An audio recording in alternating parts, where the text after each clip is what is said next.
Hello guys, कैसे आप हाजिर हो प्रिमिटिव सोसाइटी का विलेज एपिसोड 3 के साथ। तो इस एपिसोड के शुरुआत में हम पुराने सॉर्सरर के घर का सीन देखते हैं, जहाँ पर वो कुछ पत्थर के साथ कुछ कर रहा होता है। यान हुआ कि फादर यान को कहता है, हमारे नया सॉर्सरर सुबह के ओरिजिन अननोन है, क्या वो सच में नया विज़र्ड बन पाएगा। पुराना सॉर्सरर कहता है, इस ट्राइब में एक वही है जिसके पास टैलेंट है और बाकी किसी के पास भी नहीं। कह ही रहा होता है तभी उसे खांसी आती है, जिसके चलते उसे खून की उल्टियाँ होती है। ग्रेट विज़र्ड, ध्यान से, आपको आपकी बॉडी पर ध्यान देने की जरूरत है, यानहुआ की फादर कहती है। कोई फर्क नहीं पड़ता मैं क्या करता हूँ, मेरे पास ज्यादा टाइम नहीं है, मैं इसे ज्यादा दिन होल्ड नहीं कर सकता।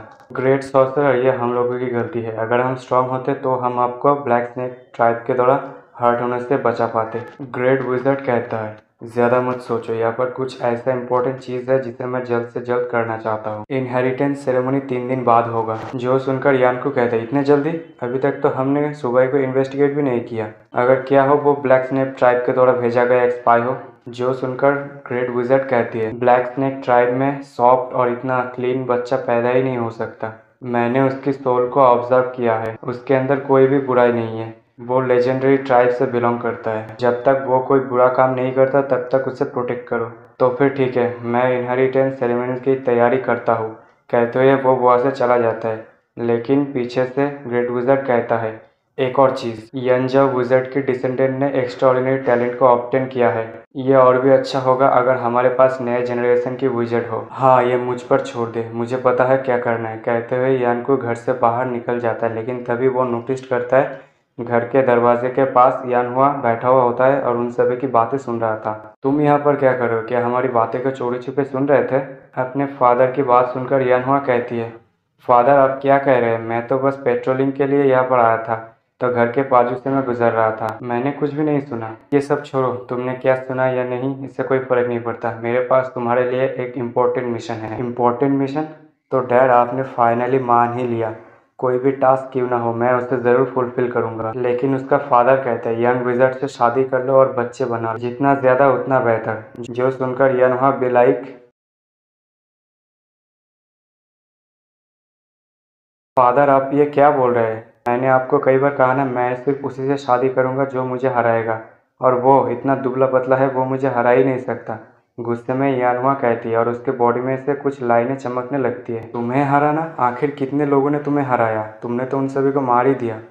जल्दी करो और उससे शादी कर लो, तुम अभी 19 साल के हो, ये समय अच्छा है तुम्हारे बच्चों के लिए। मुझे बच्चे नहीं चाहिए, मैं स्ट्रांग बनना चाहती हूँ ताकि मैं रिवेंज ले सकूँ।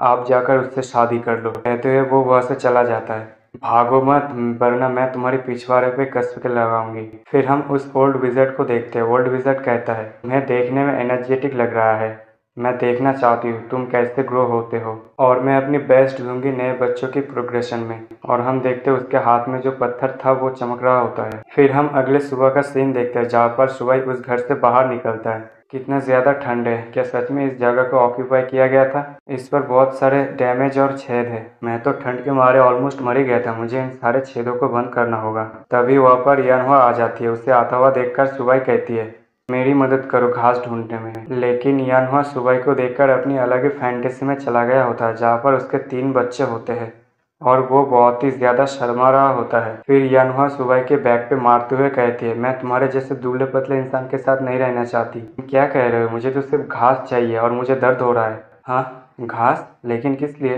अरे पागल औरत, क्या तुम्हें याद नहीं तुम्हारे घर में कितने सारे छेद है? उन छेद को दबाने के लिए मुझे घास चाहिए। ओह, तो तुम घास चाहते हो, तो फिर ठीक है, मैं तुम्हारी मदद करती हूँ। फिर यानहुआ सुबह को लेकर घास ढूंढने के लिए निकल पड़ता है। रास्ते में जाते हुए सुबह को 2 बच्चियां दिखाई देती है जो सड़क पर सो रहा होता है। जो देखकर सुबह यानहुआ से कहता है, क्या इन लोगों के पास घर नहीं है क्या? यहाँ तक उन लोगों ने अपने ऊपर कुछ ओढ़ा भी नहीं है। जो सुनकर यानहुआ कहती है, ज़्यादातर लोगों के पास घर नहीं है और जानवर की खाल बहुत ही ज़्यादा वैल्यूएबल, उन्हें खुद जाकर हंट करना होगा खुद के लिए।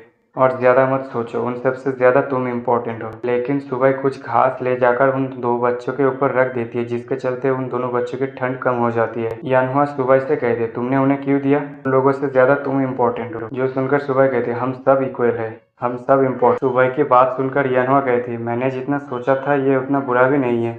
फिर हम कुछ देर बाद का सीन देखते हैं, जहाँ पर एक लायन जैसे आदमी जो एक बड़े से सुअर को मारकर लाया होता है, जो देखकर सारे गांव वाले खुश हो जाते हैं। यानहुआ, क्या इस ट्राइब में राशन का भी डिवीज़न है? सुबाई यानहुआ से कहता है, हाँ, स्पेशली मीट, जिसमें ज़्यादातर हिस्से टोटेम वॉरियर्स को दिया जाता है और बाकी बच्चों को दिया जाता है। तो फिर बूढ़े औरत और आदमियों का क्या? वो लोग कभी कभार ही खा सकते हैं। आमतौर पर वो लोग जंगली फ्रूट्स को ही खाते हैं जो पूरी तरीके से पके भी ना, और इसके अलावा शिकार का आधा ही खाने लायक होता है और बाकी हिस्से को सुखा कर रखा जाता है जब तक हंटिंग टीम वापस ना आ जाए। यानहुआ की बात सुनकर सुबाई कहती है, फूड सोर्स पूरी तरीके से हंटिंग सोल्जर और फॉर्जिंग के ऊपर डिपेंडेंट है। क्या इसमें जानवर और प्लांट्स है जो फूड सप्लाई को मैनेज कर सके? अगर तुम फार्मिंग स्टार्ट कर सकते हो तो तुम फूड को विलेज के अंदर स्टोर कर सकते हो। सुबाई की यह बात सुनकर यानहुआ कहते हैं, क्या फार्मिंग? ये किस चीज़ का नाम है? अगर हम जानवर को ज़्यादा नहीं खा सकते तो फिर हम उन्हें क्यों पालें? अब मैं इसे कैसे समझाऊं? सुअर को खाने के लिए कैसे पाले? अगर क्या हो ये रात में उठकर खुद ही सुअर को मारकर खा जाए? तभी वो लायन वाला आदमी सुबह के पास आता है और यानहुआ से कहते हैं, यानहुआ, ये लड़का कौन है और मैंने इसे पहले कभी क्यों नहीं देखा?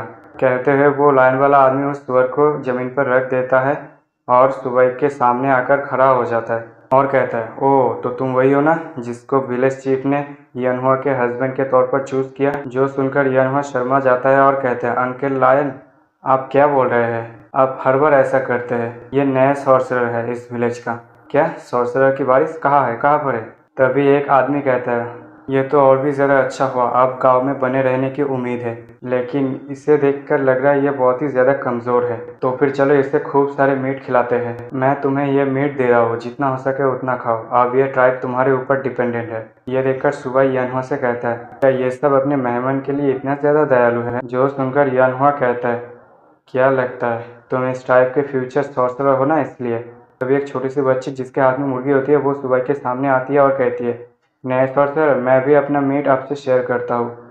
जो देखकर यानहुआ बी लाइक, इतनी खुशी मुझे आज तक। और यहीं पर इस एपिसोड की एंडिंग होती है। अगर आपको ये वीडियो पसंद आए तो वीडियो को लाइक कमेंट शेयर कर दीजिए और अपने दोस्तों के साथ भी शेयर कर दीजिए और कमेंट में बताना ये वीडियो आपको कैसा लगा। मैं मिलता हूँ आपसे अगले वीडियो में, तब तक के लिए सायोनारा।